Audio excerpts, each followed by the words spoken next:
सदाशिवसमारम्भां श्रीकण्ठाचार्यमध्यमाम् अस्मदाचार्यपर्यन्तां वन्दे गुरुपरम्परां वन्देऽहं शिवं साम्बं दक्षिणामूर्तिमव्ययं यत्वन्दनेन मन्दोऽपि विन्देद् गुरुसमानतां या देवी सर्वभूतेषु बुद्धिरूपेण संस्थिता नमस्तस्यै नमस्तस्यै नमस्तस्यै नमो नमः உலகெல்லாம் உணர்ந்து ஓதற்கு அறியவன் நிலவுலாவிய நீர்மலிவேணியன் அலகில் ஜோதியன் அம்பலத்தாடுவான் மலர் சிலம்படி வாழ்த்தி வணங்குவாம் திருச்சிற்றம்பலம் நமஸ்தபாயை சபாபதிப்யश्च. At the outset, I would like to beg your indulgence on what you might construe to be a very flippant topic. It is probably in part due to the vasanas from my previous avatar as a marketing person. You're always sort of trained to check ad copy and look for eye-catching headlines. So that's probably one part of the reason. The other part could also be because this was the most spontaneous topic that came to me when I saw the announcement. Probably because I just started studying the Ashtaprakarana texts, which are the 8 Siddhānta texts which explain the Vidya Pada of the Śaiva Agamas. Just like the 14 Tamil Satira Nulgal, the 8 Ashtaprakarana texts, I started with Tattva Prakashika. There's also another reason because the manuscript for the Ashtaprakarana texts as well as the Mrigendra Agama, apparently this, we only came to know very recently, was given by my great-grandfather, Shiva Vaidyanatha Shivacharya, to the Devakote Shaivagama Paripalana Sangam, who published this, Ashtaprakarana for the first time in 1923 and Mrigendra Agama as well in 1925. So, I felt like there was some calling to, start studying, and which is why I have. So I just like to share with you the beginning of, my understanding. So this is like a Puliyar Suri, a placeholder, as we say. Yes, sir, the next. So that is what is written in the text. Mayurapuri Virajabana Shivagama Patashala Adhyaksha Shiva Shri Vaidyanatha Shivacharya. Next slide, sir. Thank you. So these are the texts that I'm looking at. Dr. Ganeshan, sir, in his keynote address yesterday, told us about the two most ancient traditions of India, the Pashupata and the Śaiva Siddhānta. And I had the blessing to teach a course on, the book Temple Management in Agamas. And I just asked, the people who turned up there, who were, self-selected, people who were really interested in Shaivism, really interested in temple culture, who had the mind and space to make time every week, to come and study this tradition. And I asked them, what is your philosophy? What do you believe in? And they were all purportedly, Shaivas. They were really interested in Shaivism. But their general philosophy in life, apart from, I like going to temples, was Vedantic, was Advaitic. And, or probably like some kind of basic Puranic understanding of, the Shaivite family and so on. And they have Ishta Devata, Kula Devata and so on. But their outlook in life, their philosophy in life, if they had thought about it, was predominantly Advaitic. And that was more because of the popular literature available, the kind of discourses that are available, the kind of exposure that one can get in these traditions, which is really sad. So I think the underlying subconscious reason behind a topic like this is also that, in a conference like this, in a topic like this, is also because we need to link philosophy with everyday practice. So this is like, stirring the pool. I'm going to start, they say fools rush in, so why do anything by half measure? I was very inspired by Dr. Gharo Devi's, singing this morning. She talked about how they have a musical tradition of singing to Shiva like you're singing to the brides. And we have a similar tradition, Nrityaji, as well in the south, where we sing to the bride, but we are singing of Shiva. So I just want to share that with you. Basically, this is the Meenakshi Kalyanam, and everybody's telling Meenakshi, you're so beautiful, you're a queen, you're a princess. And there is this guy who's come from the, from the smashan ghar, he has bhasma all over, and why do you want to marry him? So the song goes like this, and I heard it from my paternal grandmother, who was herself called Meenakshi. She says, I can't sing, but I really want to share it with you all.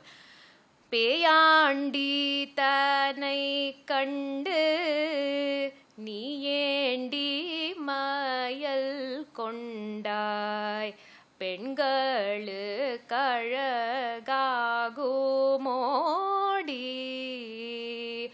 And he says, Mayandi, he'll fool you and he'll take all your wealth away. He's a resident of the Sudukade and all that. So Pei is the Bhuta Pishacha, right? He's surrounded by all the Bhuta Pishacha. So I bow down to that Peyandi today, and let us look at what the Ashtaprakarana texts and the Agamas have to say about this Peyandi. The first invocatory, just the previous slide, sir. The first invocatory verse of the Tattva Prakashika, which is the first Ashtaprakarana text written by King Bhojadeva, it says, Chid Ghanaha, Eko Vyapi, Nityaha, Satatoditaha, Prabhu, Shantaha, Jayati, Jagad Eka Bijam, Sarvanugrahakaha, Shambhu. Next slide, please. We look at this one by one. Chit Ghana. Chaitanyam Drikriya Rupam. Sri Aghora Shivacharya has a vritti on this. Chaitanyam Drikriya Rupam, he quotes from the Mrigendra Agama. He says, Jnana Swarupa Murti, that's why he is Chit. And Ghana, he translates it to mean that his body is Chaitanya. I was looking at if there was any other reference to Chit Ghana in other literature, and I found that I don't know, obviously I haven't read Yogaraja's commentary, but I saw this reference in Lynn, I think it's Bansad Budun, in her work in 2014, where the paper is very interestingly titled on Śaiva terminology. She's trying to explain some terminology, and she's quoted this. This is Yogaraja's commentary. This is a Mangala verse on Shri Abhinavaguptacharya's Paramartha Sara. This again starts the similarity of thought. It says, Chidghanopi Jaganmurtyasyano Yasa Jayati Aja. The same idea basically. And again it starts with Chidghana. So that was a very interesting coincidence. But the tangent to this is that she translates this to mean mass of consciousness, which I thought was a contradiction in terms. Why would anybody say mass by nature has weight? And she goes on to use mass in terms of weight. And she contrasts it with something like Chid Rasaha, which is fluidity of consciousness versus the weight of consciousness, which I didn't understand, and I think which begs sort of further inquiry as to how does one translate these terms. Next slide, please, sir.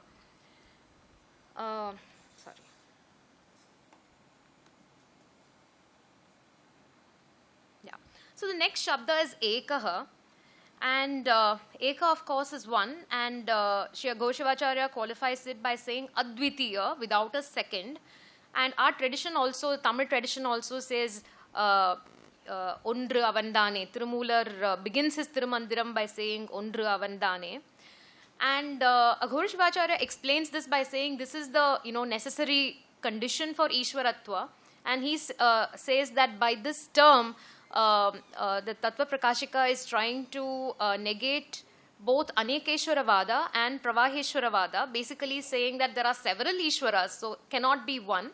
And number two, Pravaheshwara is any time there is probably one, but then there are a succession of Ishwaras, which would mean that there is destruction for one Ishwara, which is not accepted, and therefore one forever. Next is Vyapi and Nitya. Vyapi, Shivacharya says, is Sarvagata, he goes everywhere, and qualifies it by saying that he does not need any adhishthanam. Even though he goes everywhere, he goes as a free agent. He doesn't need to rest or depend on anything. Nitya, of course, is eternal, and he explains this by saying he is Adyantarahita, the only entity which is left both at the beginning and the end, which is basically beyond time. The next term is very interesting. It's Satatoditaha, which again you can't find in many places. Satato ditaha is explained by Shivacharya as Nitya Mukta, which means eternally Mukta. Mukta is liberated. And in the Siddhānta tradition, Mukta is being liberated from the Pasha bonds. And he is Nitya Mukta, not because he is eternally Mukta, because he never was affected. He was Anadi, he is Anadi Mala Apeta. This distinction is required because of the fact that in the tradition, there are other Shivas. There are other Atmas who, if you traveled in this region, you will come across many people and you will wonder who is Shiva. And therefore this question. There will be so many people who are exactly the same, who could be having their, Man, Maru and, however you've imagined. They all have the same form and they have the same powers of Sarvajñatva and Sarvakritva, everything. But the difference is that they are Muktatmas. All of them have been liberated by the grace of Shiva, whereas Shiva himself is eternally Mukta. And therefore, Aghor Shivacharya says that this distinction has been made. And in the Mrigendra Agama also says he is Anadimala Apeta, and therefore, that doesn't apply to him. The next two terms, so the next slide please, is Prabhu and Shanta. These are also important because Prabhu is translated as Aprerya. Prerya is somebody who is pushing you to do something. Aprerya, nobody impels him to do anything. He is without a master. He grants mukti, but he is not granted mukti by anybody. That's the only transaction there is in this world, granting mukti. Shanta. This is again a very interesting term because there is a Shanta Bhuvana that happens and there is a Shantamurti that happens later. The explanation, the Vritti says that this is because he is free of the seven, problems of Mala, the bonds of Mala, which are Moha, Mada, Raga, Vishada, Shosha, Vaichitrya and Harsha. Even happiness is a Mala. Even happiness is a bond. Like Vivekananda says, good and bad are both chains. One is golden and the other iron, right? So he is without this because obviously there is no Mala Sambandha. The next, the next slide please. Jagadeka Bijam, the one source of the universe, the one Bija. So the concept is that anything that has avayava, Aghor Shivacharya explains, anything that has avayava has to be created. Anything that is visible that you can make out the parts has been created by somebody. It requires a maker. Every karya has a karta. And that karta is the nimitta karanam is Shiva, like the Shivajnana Bodham, the first, Totriya Tidiye Ongi Malat Odungiya Malattuladam. Antamadi and Manar Pulavar. So in Tamil, the Shivajnana Bodham also says that the one who is the end is also the beginning and he is the Bijam, he is the creator. The next slide please. That is Sarvanugrahakaha. This is again a very important term because that is the key function, the only function, the Panchakritya activity. And here the term Anugrahakaha sort of self-contains within it all Srishti, Sthiti, Samhara, Tirobhava, Anugraha. Of course, Anadimala Apeta, and because of that, he is the only one who can perform this Panchakritya. Because I remember in one of the papers presented yesterday, they said because of all this, one can attain Shivatva and therefore can also do Panchakritya.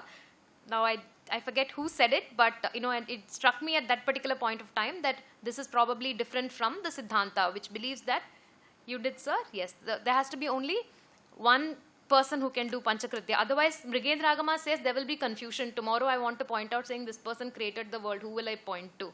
So then Samhara and Samharam, the creation is Bhoga Sadhanam. And Samharam is also an act of Anugraha because he wants to give rest to the Bhavinam.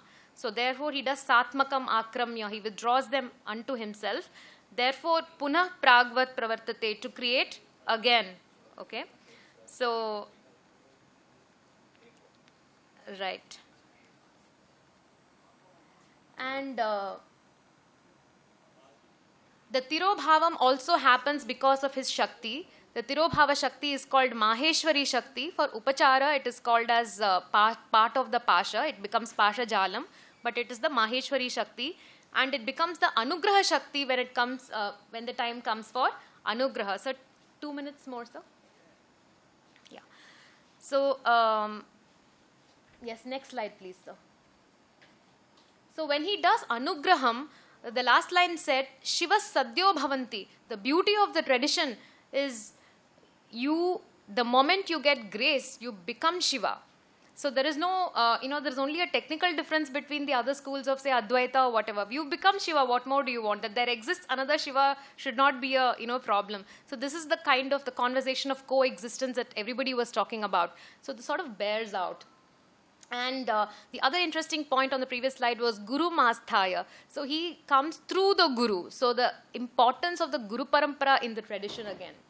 And Gaur Shivacharya begins with Shiva Pranamya, Shatrimshat, Tattvatitam, Sashaktikam, and so on. So Tattvatitam again is a very important, it's beyond the 36 tattvas, and it's Tattvatitam. At that particular point of time, there is no gender. Again, that bears out with some of the conversations, that we have had.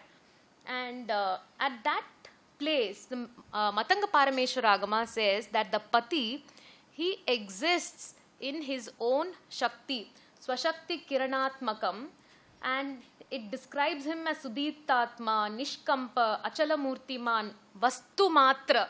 So where is gender? Vastu. Vastu Matra. Which tradition will explain Godhead to us like this, right? I mean, the beauty of this. And we have a system around it for us to realize it. Correct? The next slide, sir. And then Sashaktikam.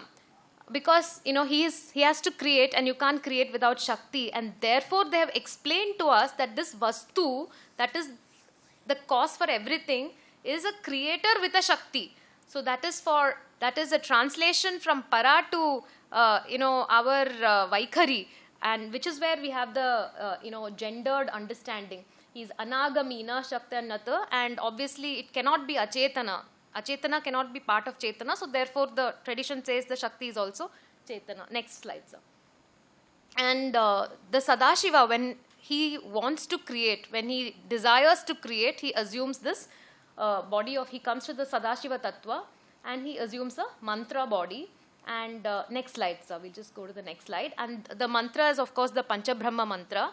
And this is how he moves. So from the state of being Pati, he comes to the first tattva. I say he, but please understand that, this is, that absolute Pati. The Laya tattva is also called the Param tattva, and the Bhuvana there is called the Shantyatita Bhuvana, and therefore that Shanta becomes important. At that point, Lord Sadashiva is Sakala Nishkala, and before that he is not accessible. He is Nishkala. You can't access that. The first place where you can probably access him is not even here. He's Sakala Nishkala, but you can't access him there. Then he comes to the Bindu Tattva. Both the Laya and Bindu, there is not much difference, but slight gradation, that's all. And in the Bindu Tattva also, there are 4 different worlds. Again, slight gradation. And the Acharyas explain it to say that this is not like beginning of time, first second, third second. This is not how it goes. It is everything at the same time, because there is no time. This is how it exists. So this is like quantum physics. So I'll just take 1 minute, sorry, sir. Quantum physics, when the electron exists here in this zone, but you don't know where, how, etc. So this is like that. He exists in the Shanti Bhuvana, Vidya Bhuvana as different murtis, Tatpurusha Murti, Aghora Murti, and there are so many other Muktatmas who are there, and it's really beautiful. And then in the Ishvara Tattva, which is below the Bindu Tattva, he exists as Sadashiva. At that point of time, he is accessible because he has the Ichha to create. He has he becomes the Adhikarin. That is where you can access him. And the beauty is, it is from there that the Shaivacharyas access Shiva and bring him into the temple. So the temple is not a representation of, I can't meditate at home, I want to focus. The temple is not something like, I want like this real energy, I want like, I want to hang out with people, I want everything. I mean, it is all true, but that is not the absolute truth. The real truth of the temple is that this philosophy is demonstrated there live every day, 6 times a day, 5 times a day, 4 times a day for thousands of years. I think that is the beauty of this tradition. That is the reason why we all have to study the philosophy, and that's why we're talking about how to, I'm stating this as a sankalpa today that, it's Amavasya, Shanivara, we are in Kashipuri. So it is a sankalpa that we have to, sort of take it to the people. And sorry, the next slide. I'm not going to go all this. Only the Shiva Shakti I mentioned, that there is no difference. And the last thing that I wanted to say is that thank you, Indika, Nagraj Paturi sir, Harikiran ji for your vision, Manish ji for your vision and time and everything. And like Manish ji said something really interesting this morning, which is that, the gurus are, invoked here. I really believe all the gurus from all the guru paramparas have been invoked here. And I bow down to all those gurus, and I bow down to my parents who are here. I'm very excited to be speaking in front of them. And I also bow down to one little guru who teaches me every day. Yesterday I was telling Meghji that I'm very unprepared. So she told me that I know what your topic is. And so we said, she said it's very simple. I said, how is it simple? I haven't prepared. Just like Maikandar, I had a, real moment. She said, just like Maikandar pointing to Arunandi Shivacharya, she just pointed one finger at the board. She pointed to the Shivas there. Just you go stand there and you announce your topic, who is Shiva, and then you point your finger at the board. So which I thought was cute, but also I had, a moment of revelation, I guess. So thank you, Meenakshi, named for my grandmother and my mother, Meenakshi. Thank you. Thank you, everybody, for your indulgence. Shri Guru Bhyo Namaha. Thank you. And I also thank all the Acharyas in the Acharya Parampara, Dr. Shanmukha Shivacharya, all my gurus who are so generous with their time, so generous with their knowledge. And I think it's our duty to help them sort of, carry on, to help us sort of take this tradition forward, which all of you all are doing. So more power to you. Thank you. Har Har.